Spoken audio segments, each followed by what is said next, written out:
जरा एक लम्हे के लिए रुकें और अपने इर्द गिर्द देखें। आपका स्मार्टफोन, आपका कंप्यूटर, आपके घर का स्मार्ट टीवी, ये सब एक ऐसी लहर से जुड़े हैं जिसे हम इंटरनेट कहते हैं।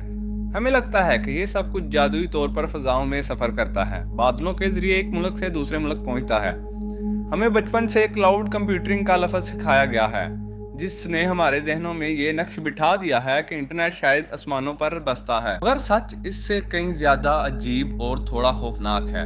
जिस वक्त आप ये वीडियो देख रहे हैं, आपका डेटा जमीन के नीचे नहीं और ना ही बादलों में, बल्कि समुद्र की हजारों फीट गहरी और अंधेरी तारों में सफर कर रहा है।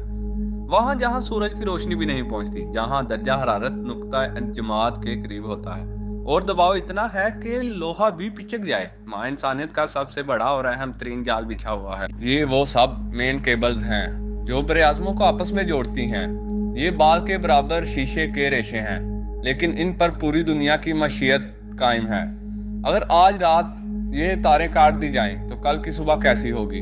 ना व्हाट्सएप चलेगा, ना फेसबुक, ना बैंक काम करेंगे और ना ही ये आलमी तजारत हो सकेगी। आज हम क्यूरियस माइंड्स में इसी जंग की बात करेंगे जो इन तारों के गिर्द लड़ी जा रही है। एक ऐसी जंग जिसका फतेह पूरी दुनिया के इंफॉर्मेशन फ्लो पर काबिज हो जाएगा। इस जंग को समझने के लिए हमें 100 साल पीछे जाना होगा। तारीख खुद को दोहराती है और 4 अगस्त 1914 की रात इसकी सबसे बड़ी गवाह है। जब पहली आलमी जंग का आगाज हुआ तो बरतानिया ने गोली चलाने से पहले एक ऐसा कदम उठाया जिसने जर्मनी को मफलूज कर दिया। बरतानिया का एक जहाज टेलीकोनिया इंग्लिश चैनल में खामोशी से दाखिल हुआ और इसने समुद्र के नीचे मौजूद जर्मनी की तमाम 5 टेलीग्राफ केबल्स को ढूंढा और काट दिया। नतीजा क्या निकला? एक ही रात में जर्मनी का राब्ता पूरी दुनिया से कट हो गया। वो अमेरिका को पैगाम नहीं भेज सकता था, अपने सफीरों को हिदायत नहीं दे सकता था। जर्मनी को मजबूरन रेडियो सिग्नल्स का सहारा लेना पड़ा, जिन्हें बरतानिया की मशहूर इंटेलिजेंस टीम आसानी से इंटरसेप्ट कर लेती थी। इसी केबल कटिंग की वजह से बरतानिया ने वो मशहूर ज़ेमरमैन टेलीग्राम पकड़ा जिसने अमेरिका को जंग में शामिल होने पर मजबूर किया और जंग का पासा पलट दिया। आज हम 2026 में खड़े हैं, मगर हिकमत अमली वही है। आज की सुपर पावर्स जानती हैं कि अगर अपने दुश्मन का इंटरनेट काट दें तो आपने इसे बगैर गोली चलाए 100 साल पीछे धकेल दिया है। आज भी 99% बैनुल अक़वामी का डेटा इसी केबल्स के जरिए गुजरता है। सैटेलाइट सिर्फ 1% डेटा संभालते हैं। अब जरा सोचें, अगर ये केबल्स इतनी अहम है तो इनकी हिफाजत कितनी मुश्किल होगी। अब जरा इस टेक्नोलॉजी की गहराई में उतरते हैं। ये केबल्स काम कैसे करती हैं? ये कोई आलमी बिजली की तारें नहीं हैं। इनके मरकज में शीशे के इंतहाई बारीक एक रेशे होते हैं जिन्हें फाइबर ऑप्टिक्स कहा जाता है। डेटा इन रेशों के अंदर रोशनी की लहरों की सूरत में सफर करता है, मगर एक तकनीकी मसला है। जब रोशनी हजारों किलोमीटर का सफर तय करती है तो वो मध्यम पड़ने लगती है। इसे दोबारा ताकत देने के लिए हर 50 से 100 किलोमीटर के बाद एक रिपीटर लगाया जाता है। ये रिपीटर एक बड़े स्लाइसर नुमा डब्बे की तरह होता है जो सिग्नल को पकड़ता है, इसे साफ करता है और दोबारा पूरी ताकत से आगे बढ़ा देता है। दिलचस्प बात यह है कि इन रिपीटर्स को चलाने के लिए केबल्स के अंदर तांबे की एक तह होती है जो हजारों वाट बिजली लेकर समुद्र की तह में दौड़ती है। अब यहाँ से शुरू होती है जासूसी की दुनिया। सर्द जंग के दौरान अमेरिका ने ऑपरेशन आईवी बिल्स के जरिए सोवियत यूनियन के जेरे आब केबल्स पर लिसनिंग डिवाइसेस लगाई थी। आज खदशा ये है कि क्या जदीद रिपीटर्स के अंदर चीनी या अमेरिकी एजेंसियों ने बैकडोर हैकिंग सिस्टम तो नहीं लगा दिए? अगर ऐसा है तो वो बगैर किसी को पता चले आपकी हर ईमेल और हर ट्रांजैक्शन को लाइव देख सकते हैं। पहले ये केबल सिर्फ सरकारी टेलीकॉम कंपनियां बिछाती थीं, मगर पिछले 10 सालों में एक खामोश इनकलाब आया है। अब सिलिकॉन वैली के मालकान यानी गूगल, मेटा, अमेज़न और माइक्रोसॉफ्ट दुनिया के समुद्रों के नए नक्शे नवीस बन गए हैं। सिर्फ गूगल अब तक दुनिया भर में 15 से ज्यादा बड़ी केबल्स में सरमायाकारी कर चुका है। मेटा केबल्स पूरी अफ्रीका बरआज़म को घेरे हुए हैं। ये केबल्स अब सिर्फ सॉफ्टवेयर या सोशल मीडिया प्लेटफॉर्म नहीं रहे, बल्कि वो इस सड़क की भी मालिक बन चुके हैं जिस पर इंटरनेट चलता है। इसे माहिरीन वर्टिकल इंटीग्रेशन कहते हैं, यानी डेटा भी इनका, ऐप भी इनकी, और जिस तार से डेटा जाएगा वो भी इनकी। इसका मतलब है कि अब एक प्राइवेट कंपनी ये ताकत रखती है कि वो किसी मुल्क की डिजिटल शाहराह दबा दे। अगर कल को किसी मुल्क का इन कंपनियों से टैक्सेस या सेंसरशिप पर झगड़ा हो जाए तो क्या ये कंपनियां इस मुल्क का पल्ला निकाल देंगी? एक नई डिजिटल किस्म की कलवनाइजेशन है जहां सरहदें जमीन पर नहीं बल्कि समंदर के नीचे तय हो रही हैं। आए अब अपने घरों की बात करते हैं। पाकिस्तान की डिजिटल जिंदगी कितनी महफूज है? हकीकत ये है कि पाकिस्तान की डिजिटल शाहराह कराची के साहिल से जुड़ी है।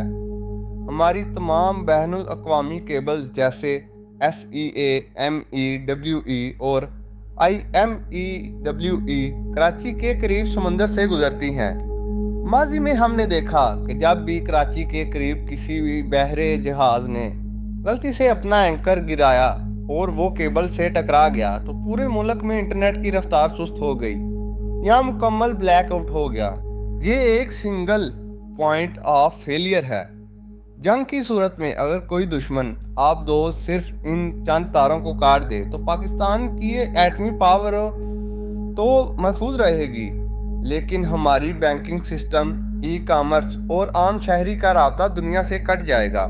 यही वजह है कि ग्वादर अब पाकिस्तान के लिए सिर्फ एक पोर्ट नहीं रहा। पाकिस्तान अब पीस केबल्स जैसे अजीमुल शान मंसूबे पर भी काम कर रहा है। ये केबल चीन से शुरू होकर पाकिस्तान के ज़मीनी रास्ते से होती हुई ग्वादर से समुद्र में उतरेगी और अफ्रीका और यूरोप तक जाएगी। ये डिजिटल सर्कल रोड पाकिस्तान को एक ऐसा मुतबादल रास्ता फराहम करेगी जो हमें दुश्मन की किसी भी तख़य्युब कारी से बचा सकता है। अब पाकिस्तान सिर्फ डेटा का सारिफ नहीं बल्कि डेटा का ट्रांसलेटर हब बनने की सलाहियत रखता है। हम दुनिया के इन हिस्सों की तरफ चलते हैं जहां ये तारें बरूद के ढेर पर पड़ी हैं। सबसे पहले बात करते हैं ताइवान की। ताइवान दुनिया की सेमीकंडक्टर चिप्स का मरकज है, लेकिन इसका पूरा इंटरनेट सिर्फ 14 सबमरीन केबल्स पर टिका हुआ है। दफाई तजिज़ियाकारों का कहना है कि चीन को ताइवान पर कब्जा करने के लिए शायद जजीरे पर कदम रखने की भी ज़रूरत ना पड़े। वो सिर्फ इन 14 तारों को काट कर ताइवान को दुनिया से काट सकता है, जिसके बाद वहां का दफाई निज़ाम खुद ब खुद मफलूज हो जाएगा। इस तरह बहरा अहमर का इलाका है। ये दुनिया का सबसे तंग और मसरूफ तरीन केबल रोड है। यहाँ से पूरी दुनिया का 17% डेटा ट्रैफिक गुजरता है। हाल ही में बहरा अहमर में केबल्स के कटने के वाकया ने पूरी दुनिया को हिला कर रख दिया।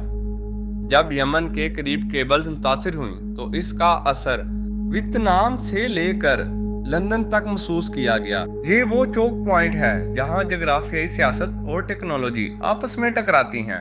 अमेरिका अब कोशिश कर रहा है कि ऐसी केबल्स बिछाई जाएं जो चीन के जेरे असर इलाकों से ना गुजरें, जबकि चीन अपनी अलग डिजिटल दीवार खड़ी कर रहा है। ये समुद्र के नीचे लड़ी जाने वाली एक ऐसी कोल्ड वार है जिसका चर्चा मीडिया में कम ही होता है, लेकिन इसके नताइज हमारी जिंदगियों पर बराह रास्त असर अंदाज होते हैं। हम एक ऐसी दुनिया में जी रहे हैं जहां डेटा अब नया तेल है, लेकिन ये तेल पाइपलाइनों में नहीं बल्कि शीशे के इन बारीक रेशों में दौड़ रहा है।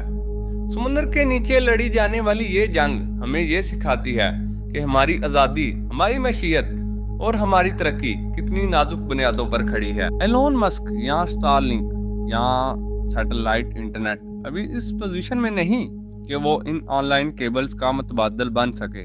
हम आज भी और शायद आने वाले कई अशरों तक इन तारों के कैदी हैं जो गहरे पानी में शार्क, मछलियों और खामोश आबदोजों के दरमियान पड़ी हैं। आपका क्या ख्याल है? क्या पाकिस्तान को अपनी समुद्री हदूद में इन केबल्स की हिफाजत के लिए एक अलहदा साइबर नेवी बनानी चाहिए? अपनी राय कमेंट्स में ज़रूर बताएं। अगर ये तहकीक पसंद आई हो तो वीडियो को लाइक करें और क्यूरियस माइंड्स को सब्सक्राइब करना ना भूलिएगा। अगली बार किसी और अनदेखी हकीकत के साथ हाजिर होंगे। तब तक के लिए अल्लाह हाफिज।